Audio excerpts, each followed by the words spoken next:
और नाज़रीन, आपको हम सीधे लिए चलते हैं भोपाल, जहां न्यूज़ 18 का मेगा शो चल रहा है और मंच पर एक साथ कई कदावर लीडर हैं। एजेंडा मध्य प्रदेश के इनके मीडिया के सहयोगी अभी मीडिया प्रभारी बनकर आए हैं। डॉक्टर पीयूष सक्सेना कहाँ हैं? डॉक्टर संबित पात्रा जी, आपको पता है डॉक्टर पीयूष सक्सेना कौन है? पीयूष सक्सेना, डॉक्टर पीयूष सक्सेना। अच्छा, आपको पता है? बताइए। नहीं पता है? पता है क्यों नहीं पता है? क्योंकि आए दिन महिलाओं पे होने वाले आरोप, महिलाओं पे होने वाले दुष्कर्म जब आंखें मूंद लेते हैं ना जो सत्ता पक्ष होते हैं, वो पूछते हैं डॉक्टर पीयूष सक्सेना कौन है। मैं बताती हूँ डॉक्टर पीयूष सक्सेना कौन है। वो आरोपी है जो अभी जिसके ऊपर पॉक्सो एक्ट लगाया गया है, पुलिस से फरार है, लोग उनको ढूंढ रहे हैं कहाँ है। और पता है क्यों ढूंढ रहे हैं? उन्होंने एक 22 साल की लड़की ने एफआईआर दर्ज कराया कि पिछले 8 साल से उनका शोषण कर रहे थे ये डॉक्टर पीयूष सक्सेना।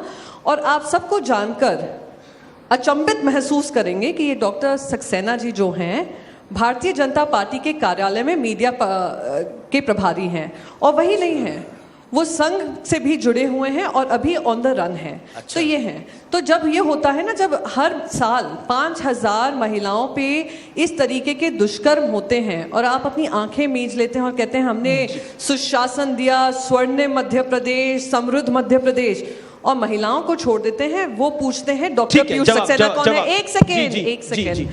आपने कहा यहाँ पर कौन चलता है, किसकी चलती है, इस परिवार को हम अटैक करेंगे, इस परिवार। अरे आप अटैक करते रहिए, हमने तो आपका पूरा जो आपने सत्ता भी संभाली 2014 में इन्हीं मुद्दों को लेकर संभाली। फिर भी हम आपसे यही एजेंडा रखेंगे। और जो आज मध्य प्रदेश का एजेंडा है, 7.5 करोड़ मध्य प्रदेश की जनता का एजेंडा है कि हमारे रोजगार कहाँ हैं, महिलाओं पे हो रहे दुष्कर्म और जो अत्याचारी हैं उनके साथ आप क्यों खड़े हैं। वो पूछ रहे हैं कि ये आरटीआई एक्टिविस्ट की मौत हो जाती है क्योंकि उन्होंने आपका एक भ्रष्टाचार उजागर किया है। वो कहाँ है? व्यापम में 50 लोग मारे गए, उनके मुख्य आरोपी कहाँ हैं? कहीं आपके घर में तो नहीं छुपे बैठे? अच्छा, संबित पात्रा, इन्होंने मुझे किसी का नाम पूछा और बोला वो कहाँ है, वो फरार हो गया है। मैं एक नाम पूछता हूं जो फरार भी नहीं हुआ है और यही है राहुल गांधी। कौन है राहुल गांधी? कौन है? मैं बताता हूँ राहुल गांधी कौन है। राहुल गांधी जी वो हैं जिन्होंने इनकी नींद हराम की हुई है। ठीक मैडम, मैं आपके बीच में तो बिल्कुल जिनको नहीं सोने का ना चैन है, नहीं मैडम, ना जागे है, ठीक जवाब एक एक करके मैं तो जवाब दे रही हूं। तो आपको तो ये भी नहीं पता सक्सेना जी कौन है? आपने 1.5 मिनट बोला, राहुल गांधी जी कौन है? 40 सेकंड दीजिए, 40 सेकंड। प्रियंका जी इतनी नाराज क्यों हो जाती है? राहुल गांधी का मैं नाम लेता हूँ तो इतना नाराज मत। नाराजगी इसलिए ऐसे नाराज दीदी, ऐसा नाराज मत हो। बैठे हैं, रुको बहना, मैंने आपको संबित पात्रा देखिए राहुल गांधी को तो आप ढूंढिएगा, मैंने पूरा 5 मिनट सुना इनको, आप भी सुनिए मेरे को। उन्होंने कहा 5 मिनट सुनो, 5 मिनट सुनिए, ऐसे नहीं सुनिए। आपने बोला, मैंने सुना।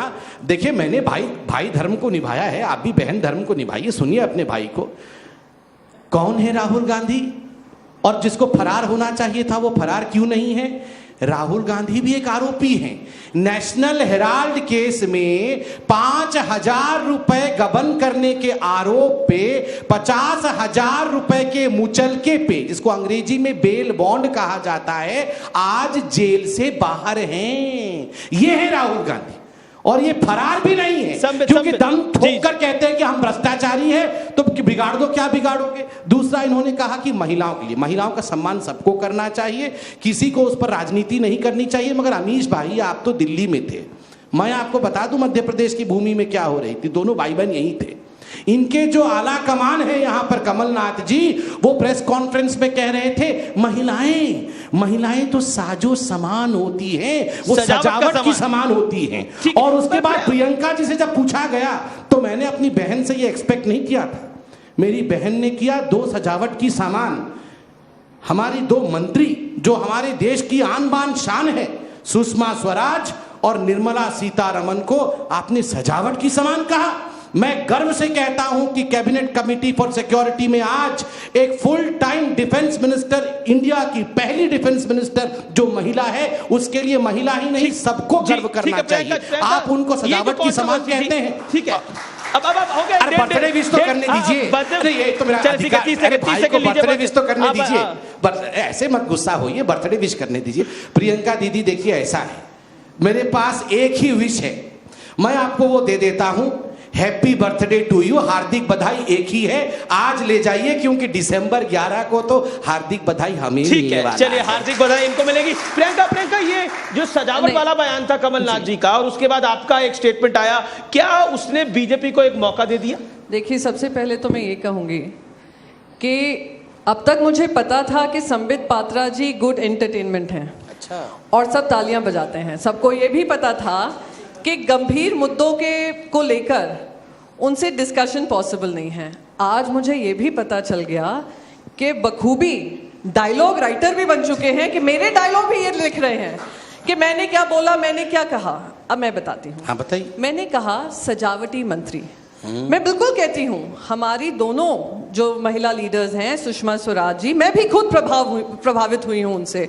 हम रक्षा मंत्री की बात कर लें, पर दुर्भाग्यपूर्ण बात यह है, इतनी कौशलता के बाद, काबिलियत के बाद, सक्षम होने के बावजूद रक्षा मंत्री क्या कर रही हैं? रक्षा मंत्री प्रधानमंत्री मोदी जी की रक्षा करने में लगी हैं कि इनको भ्रष्टाचार के आरोप से बचाओ, रातों रात पेरिस भागो, और एरिक ट्रैपियर से नए नए सवाल जवाब स्क्रिप्ट शायद आपने लिखी होगी। I am very sure script आपने लिखी होगी, मतलब आप राफेल की बात कर रही हैं। स्क्रिप्ट आप लिख सकते हैं। और रही बात हमारी देश की विदेश मंत्री की, आप मुझे, हमारे प्रधानमंत्री इतने विदेशी दौरे करते हैं, कितनी बार गए होंगे? 140 बार, 200 बार, 600 बार या 700 का तो वर्ल्ड गिनेस रिकॉर्ड कर ही लिया होगा विदेशी यात्राओं में। कितनी बार हमारी विदेश मंत्री को साथ में लेकर गए हैं? वो ट्विटर संभाल रही होती हैं और वो विदेशी यात्रा कर रहे होते हैं। जी। तो मैंने तो ये कहा था, उनकी काबिलियत है। हमारी दोनों महिला मिनिस्टर बहुत सक्षम है। भाई साहब एक सेकंड, मैं स्क्रिप्ट राइटिंग नहीं करने दूंगी यहाँ पर, और झूठी स्क्रिप्ट चलने नहीं दूंगी। बहुत सक्षम है, बहुत काबिल हैं, और मैं खुद सुषमा स्वराज जी का बहुत सम्मान करती हूँ। अच्छा। पर मुझे दुख इस बात का होता है कि इतनी काबिलियत होने के बाद, इतनी बड़ी शख्सियत होने के बाद, उनको इस तरीके का सिर्फ सजावटी मंत्री पद दे दिया होता है। आपने भी बोला सजावटी मंत्री। डेकोरेटिव टाइटल, उसको क्या कहते हैं इंग्लिश में? आप मुझे बताइए ये क्या बोलना ठीक था? टाइटल, डेकोरेटिव पोजीशन, क्या ये बोलना ठीक था? क्या ये बोलना ठीक था सजावटी मंत्री? नहीं, क्या गलत कहा? ठीक है, क्या गलत है? वो कह रहे हैं हमने गलत निकाला, लेकिन अब इससे आगे बढ़ते हैं। मैं आरएसएस की तरफ आता हूं। थोड़ा जवाब देने दीजिए। तीन प्रश्न में ऐसी जाति मत। आज मेरी बहन का बर्थडे है, वो सवाल पूछ रही है मेरे भाई में। संबित मैं जाति ना उनके साथ होने दूंगा, 30 सेकंड दूंगा। आप भी मेरे पे आरोप लगा रहे हैं। अरे मेरी बहन ने मुझसे 20 सेकंड तो बहन का 20 सेकंड में इसका जवाब दीजिए, फिर मेरा सवाल। ना फिर गुस्सा 20 सेकंड में आप इस बात के जवाब दीजिए, फिर मेरा सवाल। मेरे बहना कि वो एंटरटेनमेंट बहना सुनो, आज गुस्सा मत खाओ, आज केक खाओ, सुन लो मेरी बात। डायरेक्शन भी हो जाता है, ऑल इन वन है। चलिए ठीक है, सुन लेते हैं। देखिए, इन्होंने कहा मैं स्क्रिप्ट लिखता हूं, बड़ा एंटरटेनिंग स्क्रिप्ट होता है। हाँ, मैंने ही लिखा था। राहुल गांधी जी का 35 बार स्क्रिप्ट लिखा था मैंने। 35 बार राहुल गांधी का स्क्रिप्ट लिखा मैंने, अब 35 बार उन्होंने मेरी स्क्रिप्ट को कॉपी किया है। और ये जो स्क्रिप्ट था, आगे से आलू पीछे से सो, आलू पीछे से सो, ये भी मैंने ही लिखा था, मैं मानता हूं। फिर इन्होंने कहा सजावटी मंत्री हमारे दोनों हैं, इस पे मैं गंभीरता के साथ हिंदुस्तान की 70 साल के राजनीति में अगर सजावटी मंत्री किसी ने बनाया तो बड़े दुख के साथ मुझे कहना पड़ रहा है, आदरणीय डॉक्टर मनमोहन सिंह जी को 10 वर्ष तक सजावटी प्रधानमंत्री बना के रखा। ठीक है, और बीजेपी का बड़ा ठीक नहीं है। 2G हो जाता था, 3G हो जाता था, कोलगेट हो जाता था, लोग जाके पूछते थे डॉक्टर मनमोहन सिंह ये क्यों हो रहा है, तो डॉक्टर मनमोहन सिंह कहते थे मैनू की पता। इस प्रकार से सजावटी प्रधानमंत्री बना के 10 वर्षों तक प्रधानमंत्री पद का मजाक बना के रखा था। आप में से मैं सबको कहूंगा, अमीश भाई आप तो पढ़ते ही हैं, मगर सबसे कहूंगा कि एक किताब है एक्सीडेंटल पीएम, संजय बारू जो कांग्रेस के ही मीडिया एडवाइजर थे, उन्होंने लिखा है कि शाम 6 बजते ही कैबिनेट सेक्रेटरी वो मनमोहन सिंह जी जो फाइल पढ़ रहे होते थे, नाक के नीचे से लेके भाग जाते थे, बोलते थे नहीं, आपको पढ़ने की कोई आवश्यकता नहीं है, सोनिया मैडम ने फाइल मांगा है, आप बैठ जाओ। तो दीदी, ये बर्थडे के दिन कम से कम केक खाओ, गुस्सा मत खाओ। अच्छा ठीक है, प्रियंका मेरा सवाल, विदेश यात्रा रह गया। देखिए